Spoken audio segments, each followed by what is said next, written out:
لكل أحرار في وجوه من أفسدوا في الأرض مرتين. يدعوكم أيها وتنفيذ المشاريع الصهيونية. يا من خرجتم اليوم في 20 معتقلا من أبطال، ورضي الله عن صحابته الأخيار.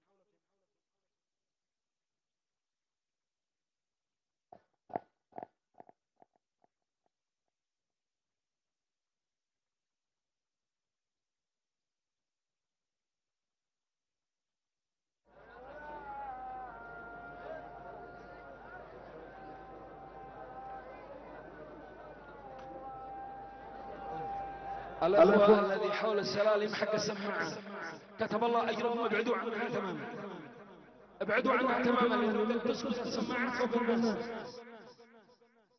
ابعدوا عنها تماما، كتب الله أجرهم.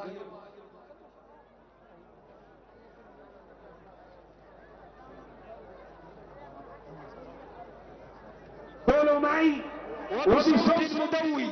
فاليوم الخروج في حد ذاته كما قال الشهيد الكائد رضوان الله تعالى عليه جهاد في سبيل الله، فلا بد أن نبذل الجهد بكل ما أوتينا من قوة. الكل استعداد كامل، ويرفعوا بأياديهم، الكل يرفعوا في أياديكم بنادقكم التي هي مفاتيح القدس. هذا هو مفتاح القدس. القدس لن تفتح إلا بالبنادق، لا بسلام ولا بمفاوضات كما يقولون ولا بغيرها، لا بتطبيع ولا باستسلام، بل بموقف جهادي إسلامي. ارفعوا بنادقكم عاليا، ارفعوها عاليا ورددوا معي بأعلى صوت وأنتم تقبضون على بنادقكم وقبضاتها. اليوم الشعب اليمني خرج بقضه وقضيضه لإعلانه عن موقفه الدائم والثابت والمبدئي تجاه قضايا الأمة العربية الإسلامية، وفي مقدمتها القضية الفلسطينية المحورية المركزية لهذه الأمة. رغم الحصار، رغم العدوان، رغم مضي 6 سنوات على هذا العدوان الغاشم والذي يعتبر عبارة عن ضريبة يدفعها الشعب اليمني مقابل هذا الموقف الثابت والمبدئي والذي لن يتخلى عنه بإذن الله سبحانه وتعالى حتى تحقيق النصر للأمة العربية والإسلامية بإذن الله سبحانه وتعالى. وهو أيضا يقدم رسالة دعم وإسناد لإخوانه المرابطين في فلسطين المحتلة، سواء من الحركات المقاومة ومن كل الغيورين والأحرار في المنطقة، والإخوان في محور المقاومة في فلسطين وفي لبنان وفي سوريا وفي العراق وفي سائر الأمة العربية والإسلامية. كل الأحرار الشعب اليمني واقف معهم مؤيدهم في هذه المواقف التي يتخذونها في مواجهة العدوان الأمريكي والإسرائيلي والغربي والمشروع الأمريكي بشكل عام في هذه المنطقة. حقيقة الشعب اليمني هو الشعب الوفي، هو الشعب الحر، هو الشعب الغيور. فمع قيادته الحكيمة السيد المجاهد عبد الملك بدر الدين الحوثي حفظه الله قد استنهض جميع قواه، ونرى الساحات في جميع المحافظات والمديريات تهب لنصرة الأقصى. فرسالتنا لكل المتخاذلين من العرب والمسلمين أن عليكم واجب أمام الله وأمام القدس الشريف وأمام إخواننا المجاهدين في فلسطين أن نكون على الأقل جانبهم ولو بالكلمة. واجب علينا الجهاد بالمال والنفس، فما بالك بالكلمة. خروج الشعب اليمني يمثل أصالته وعروبته وإسلامه وتمسكه بكتاب الله وطاعته لأولي الأمر، أولي الأمر الذين هم ذكرهم الله في كتابه، وليس أولي الأمر أولئك الذين يطبعون مع الكيان الصهيوني الذين قال لهم الله يا أيها الذين آمنوا لا تتخذوا اليهود والنصارى أولياء بعضهم أولياء بعض ومن يتولهم منكم فإنه منهم، والذين قال الله إنما وليكم الله ورسوله والذين آمنوا الذين يقيمون الصلاة ويؤتون الزكاة وهم راكعون ومن يتولى الله ورسوله فأولئك هم الغالبون.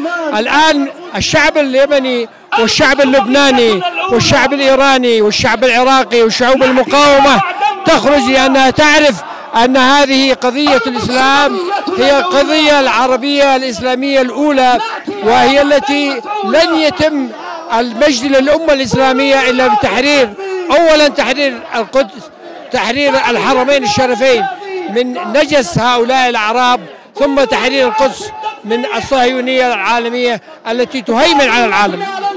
خروج الشعب اليمني اليوم هي رسالة يمنية عربية إسلامية متجددة. ندعو من خلال هذه الرسالة كل أحرار العرب والمسلمين إلى الالتفاف حول قضية فلسطين، حول المقدسات، حول القضية الهامة التي كانت ولا زالت محور الصراع مع العدو الصهيوني ومع كل داعميه من أمريكا والغرب.